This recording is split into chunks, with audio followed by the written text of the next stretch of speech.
Good evening, you're watching the news from the Sultanate of Oman Television. First, the headlines.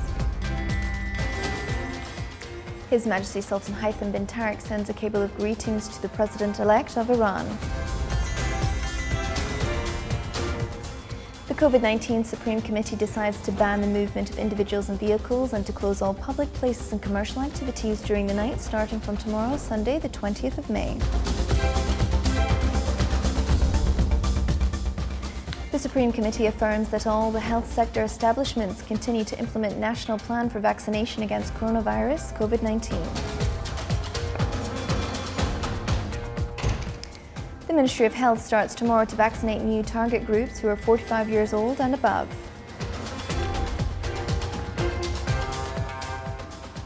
And Ibrahim Raisi wins the presidential election in Iran.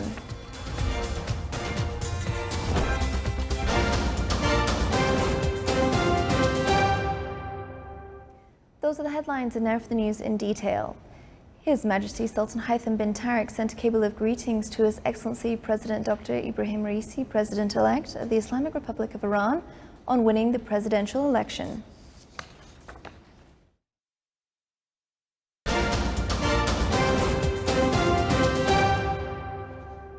The COVID-19 Supreme Committee examined reports related to the epidemiological situation of the coronavirus in the Sultanate and the very large increase in the number of infections and the number of inpatients in wards and in intensive care units, in addition to the number of deaths due to this pandemic.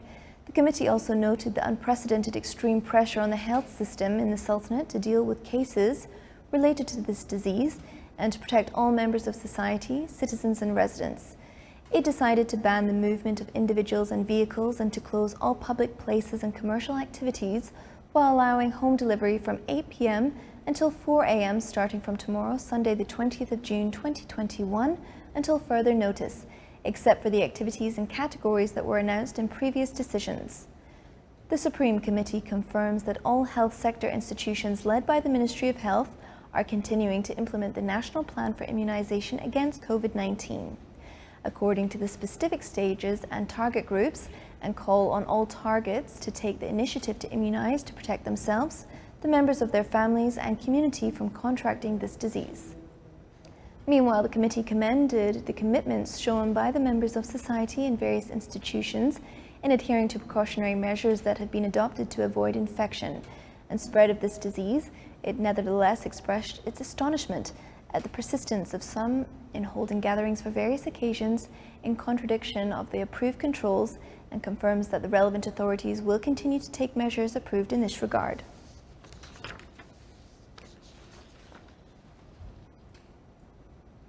The Ministry of Health starts tomorrow vaccinating new target group of the society, namely those who are 45 years old and above. This comes within the national vaccination campaign against COVID-19. The Ministry of Health stated that Oman Convention and Exhibition Centre in the Governorate of Muscat will start to receive the target group tomorrow. Precautionary measures will be taken during the vaccination process. The Ministry called upon the target group to book advanced appointments before going to the approved government centres for appointment. It is worth mentioning that the Ministry of Health earlier launched the service of booking COVID-19 vaccination appointments electronically through the website or through Tarasud Plus application. The total number of those who booked appointments in various governorates of the Sultanate reached 12,863.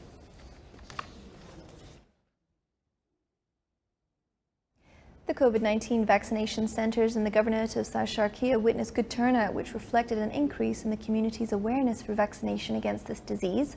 5 vaccinations were prepared in various wilayas of the Governorate, taking into account precautionary health measures. The Ministry of Health is continuing the implementation of vaccination campaigns on stages according to vaccination imports and as per the National COVID-19 Immunization Strategy. The final examinations for the first round for General Diploma for the scholastic year 2020-21 start tomorrow, Sunday. The exams will be held in 360 centres distributed in various educational directorates in the Sultanate's governorates. The number of students who will conduct the examinations this year amounted to 56,759 male and female students. The exam correction centres amount to 4 centres that work on 2 shifts, morning and evening, in Muscat, Sohar, Usana and Nizwa.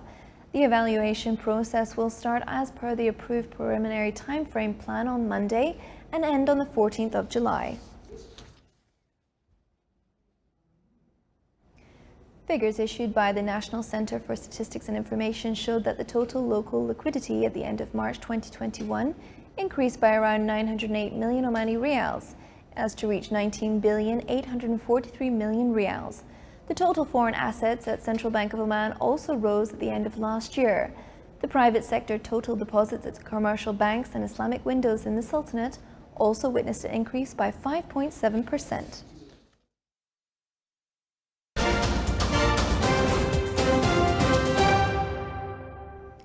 Iranian President-elect Ibrahim Raisi met outgoing Iranian President Hassan Rouhani and Parliament Speaker Mohammad Bagher Kalibaf today after his landslide victory in the presidential vote. In his first remarks following the election, Raisi offered his gratitude to the very dear, honourable and vigilant people who voted for him. Raisi won after a vote that appeared to see the lowest turnout in the Islamic Republic's history. Initial results showed Ibrahim Raisi won 17.8 million votes in the contest, dwarfing those of the race's sole moderate candidate. However, Raisi dominated the election only after a panel under the watch of the Supreme Leader, Ayatollah Ali, disqualified his strongest competition. The vote had no international observers to monitor the election. The European Union's foreign policy chief today berated Lebanese politicians for delays in forming a new cabinet, warning the Union could impose sanctions on those behind the political stalemate in the crisis-hit country. Joseph Borrell made his comments at the presidential palace near the capital Beirut. After meeting with the president, Michel Aoun, it was the first meeting in a two-day visit to Lebanon. He said Lebanese politicians should quickly form a new government, implement reforms, and reach a deal with the International Monetary Fund to start getting the country out of its paralyzing economic and financial crisis. Lebanon's economic crisis, triggered by decades of corruption and mismanagement, began in late 2019 and has intensified in recent months.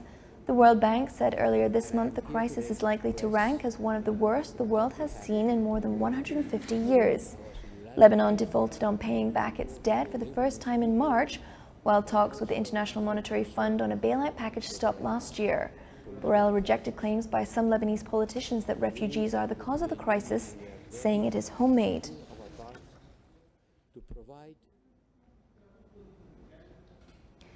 A senior U.S. general warned of security fears in Africa as the large-scale U.S.-led African Lion war games with America, Africa and Europe troops in Morocco came to a close yesterday. The African Lion war games, which lasted nearly 2 weeks, stretched across Morocco, a key U.S. ally, with smaller parts held in Tunisia and Senegal. African Lions saw more than 7,000 troops from 7 countries and NATO carry out air, land and sea exercises together. The annual drills were skipped last year due to the COVID-19 pandemic. There was a hitch at the start of this year's War Games, with Spain withdrawing from the War Games, citing budgetary reasons. Press reports attributed the move to Spain's poor relations with Morocco, a former key partner. During the exercise, Morocco held some airborne operations near the Western Sahara and not too far from Polisario's refugee camp in Tindouf in neighboring Algeria. The participating countries in African Lion were the US, Morocco, Tunisia, Senegal, Italy, the Netherlands and Britain. Observers also attended from countries including Egypt, Qatar, Niger and Mali.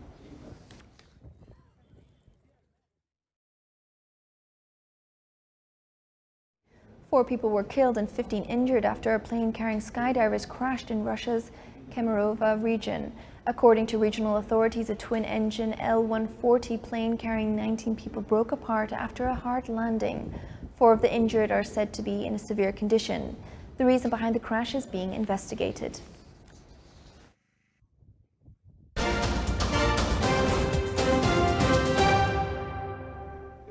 Oman Credit and Financial Information Center received 740,000 credit report applications in 2020 from individuals and corporates. More details in the following report.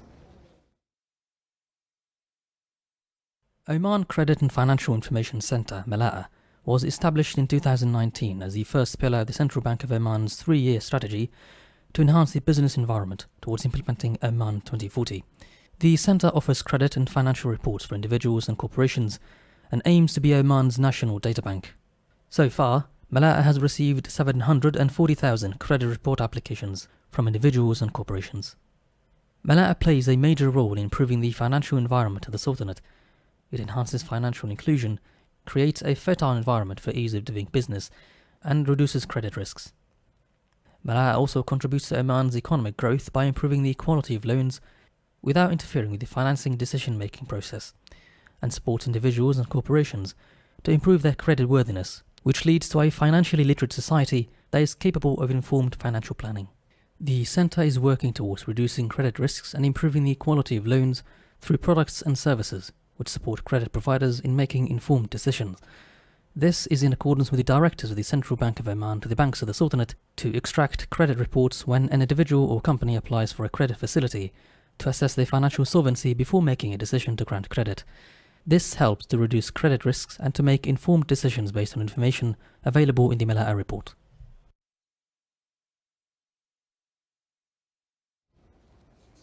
In an interview with Oman Television, Dr. Mahad bin Saeed Baowain, Minister of Labour, highlighted the projected plan for employment, which includes 7,000 new grades for employment and 5,000 jobs, replacing expatriates with Omanis with the skills and knowledge required.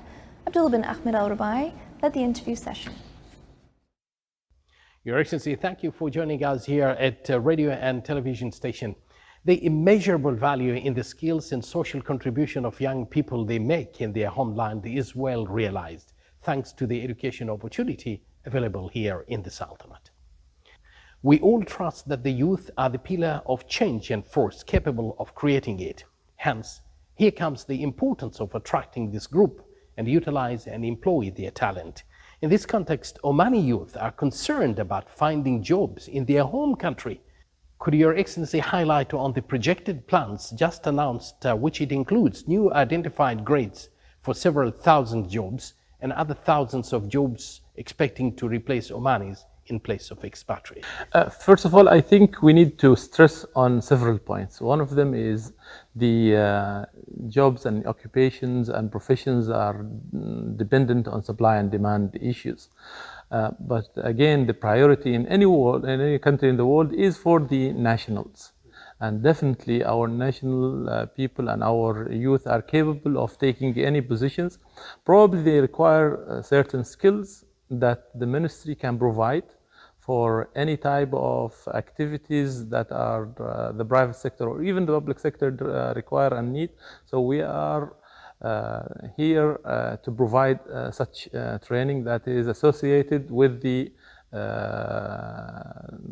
profession and the occupation and the jobs that can be taken. They have to be linked together. So we have announced from the beginning of the year that there will be 32,000 jobs to be provided in both public and private sectors, and that the ministry, as part of the government and the cabinet, are there to provide the required training by providing around 20 million riyals for this specific tasks, plus also providing new grades for around 7,000 jobs, plus around 5,000 jobs that are replacement by replacing the Omani in the place of expatriates according to the needs and the link between the required specialty and the skills of the Omani. So the main message is yes, all the professions and the jobs are the priority is for Omani, and it's the rights of the citizens here.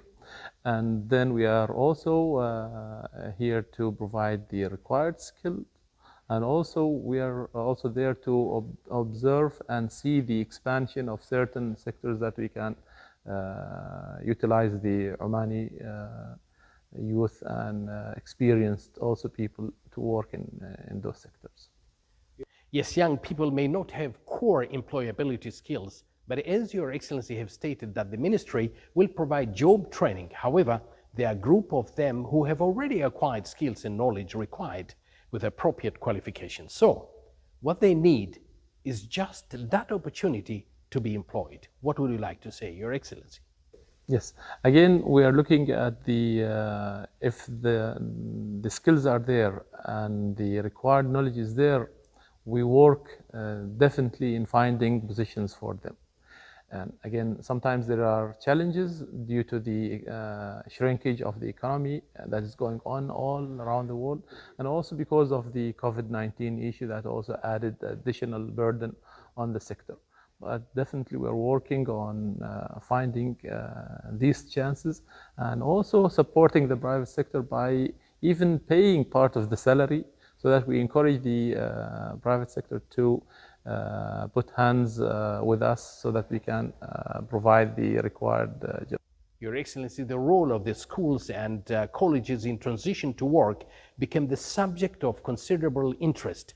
Much research indicated that working teaches real-life skills such as interpersonal skills, teamwork, and management. All of these can be useful to facilitate the transition from schools to work. Your Excellency, is there a such plan that will allow these students to work during their vacation time, similar to what was implemented in the Sultanate during 1980s? Yes, we are now allowing the, actually there is a ministerial decree going on in the process to allow the students at the universities and also job seekers to take part in any type of part-time jobs. So we really encourage that the students, even normally we allow people to start working if they are above 15, because that's again an ILO issue.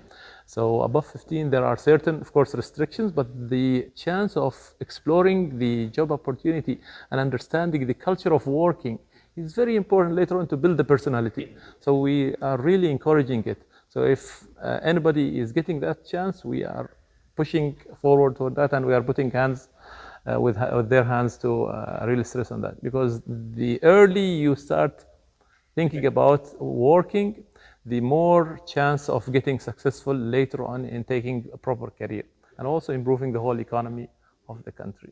Your Excellency, finally, what advice would you like to give to our youth? Yes, I really, first of all, a message to the job seekers: please take chance whatever you get to improve and enhance your skills. Waiting for the job doesn't contradict with taking the chance of improving your skills in any opportunity that you face. So please take it. Second, private sector. Oman is our real national wealth. So use them, utilize them, give them the chance, and let them improve and take part of our whole nation building in our cases. Without using them, we will always be behind. Thank you, Your Excellency. You're welcome. Through youth, society can innovate in various disciplines and come out with creative and entrepreneurial ideas, leading to the development of organizations and increase their daily productivity and revenues. Indeed, youth of a country determine the future of the nation.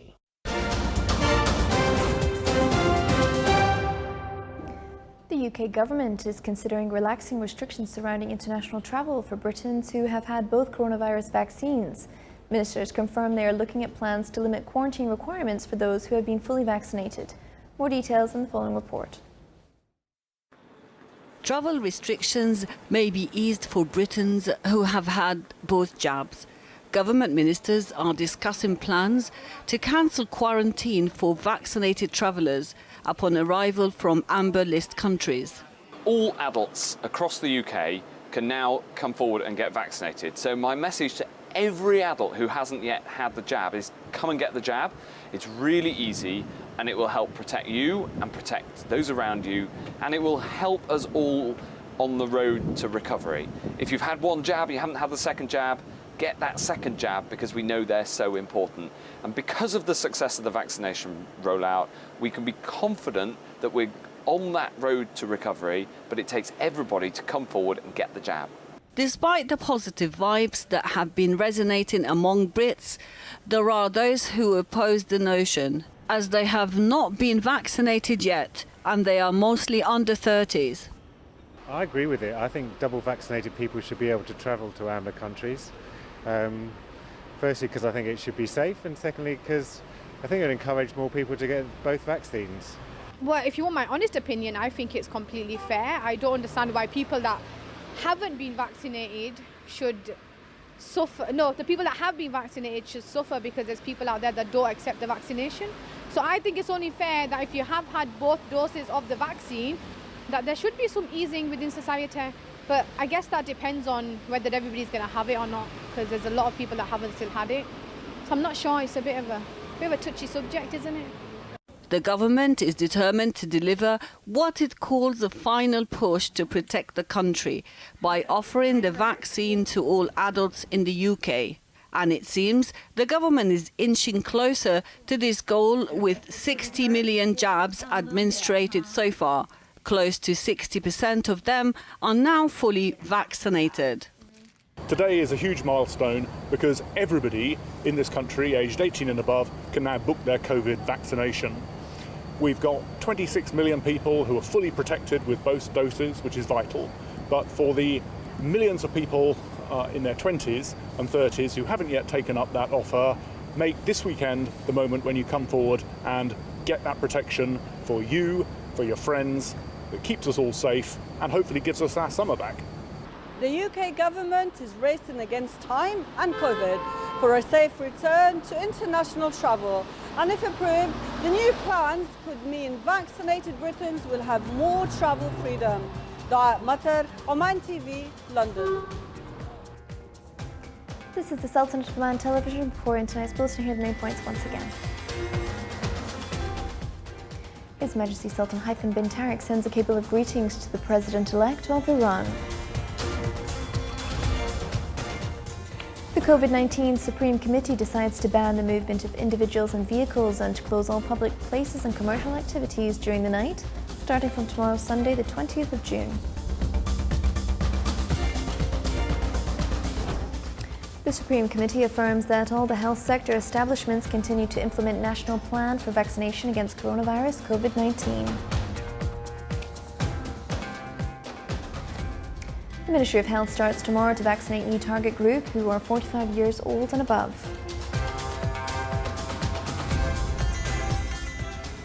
And Ibrahim Raisi wins the presidential election in Iran.